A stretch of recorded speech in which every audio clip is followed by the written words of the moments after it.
Você vai morrer. Essa é a única certeza da vida. Olá, eu sou a professora Solange Tomiyama e no vídeo de hoje eu quero tratar esse que é um assunto muito delicado, às vezes até um tabu na família, tendo cuidado de não ser abordado para não dar a entender que você está de olho numa herança ou até mesmo está interessado em algum bem.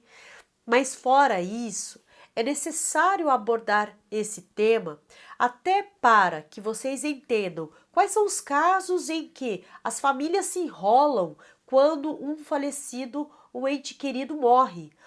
Ou ainda, como é que você pode orientar a sua família ou os seus clientes para já deixarem organizada a documentação e à disposição das últimas vontades da pessoa. Então, primeiro, quais são os casos em que pode gerar confusão? Você tem que saber que morrer no Brasil é muito caro, porque além de evitar a morte, quando você tem um parente doente, você gasta tudo aquilo que você tem e o que você não tem para tentar salvar a vida da pessoa. No caso da pessoa que tem seguro de saúde, ela fica mais confortável porque ela sente uma segurança com a prestação médica.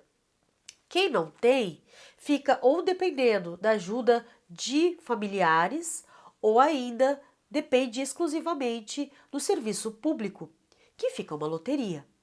Então, além dessa parte pré-morte, quando de fato a pessoa falece, eu vivi isso porque eu sei bem como é que é enterrar um pai, você fica perdido.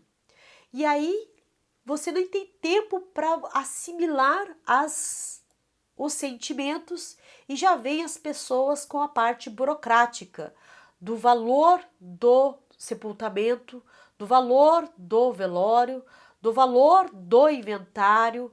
Então, vejam quantas coisas, com a cabeça cheia, vocês têm que pensar.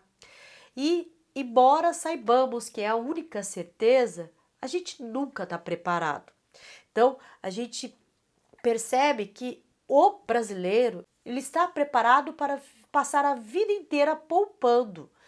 E esse acúmulo de riqueza, de patrimônio, até para gerar uma vida mais confortável na sua velhice ou deixar algum patrimônio para os seus familiares, ele acaba gerando uma dor de cabeça na hora, por exemplo, de a pessoa faleceu, precisa inventariar os bens. O que é o inventário em palavras rápidas e objetivas? Seria como você colocar no documento os herdeiros, os bens, as dívidas e como vai fazer a divisão desses bens. Nesse momento, esse documento ou é via cartório, isto é, o inventário extrajudicial, ou é judicial, e aí é o juiz que vai lavrar esse formal de partilha. A partir desse documento, então, os herdeiros tomam posse. Mas para tramitar tudo isso, as pessoas não sabem que tem um custo alto, seja de imposto de transmissão causa mortes, atualmente gira em torno de 4%. Está tramitando uma proposta de reforma da Previdência, né, que vai modificar algumas regras, mas por hora é isso. Fora isso, os honorários advocatícios, fora isso, o registro e a documentação e as custas do próprio cartório. Então, fica um valor considerável. Vamos imaginar que você tem um patrimônio de uma casa de 500 mil reais. Então, você já pode computar lá pelo menos 4% em cima desse valor, mais 6% em cima do quinhão para o advogado, mais as custas do cartório. Então, se você você está recebendo esse bem, mas para recebê-lo você vai ter que pagar essas custas, as pessoas não estão preparadas. Então, às vezes, as pessoas deixam de fazer o inventário justamente por isso. ou quando não sabe quais são os bens que se tem. Nós temos o caso do cantor Christian, da dupla Christian e Ralph, que ele faleceu esse ano e ainda não foi aberto o inventário dele, porque a viúva não sabe quanto que ele tem, qual é o número da conta que ele tem. Então, por esse desconhecimento e até mesmo não dividir essas informações, acaba dificultando a vida dos herdeiros. E se você deixa de fazer o inventário, você pode incorrer em multa e juros de mora, justamente por você não ter entrado dentro do prazo hoje de 60 dias. Então veja, temos casos dessa falta de organização. Ainda, problemas em relação aos herdeiros, né? Tem herdeiro que começa a brigar logo no velório, porque já acha que tem direito, que é isso, que é aquilo, e fica um assunto super desagradável justamente porque nunca tinha discutido isso anteriormente. E lá na hora do velório, ao invés de pensar na saudade, fica pensando, e agora como é que nós vamos fazer? Então é um assunto e é uma parte delicada que precisaria ser conversada antes. Eu já vi herdeiros conversando lá diante do caixão. Então é complicado por isso.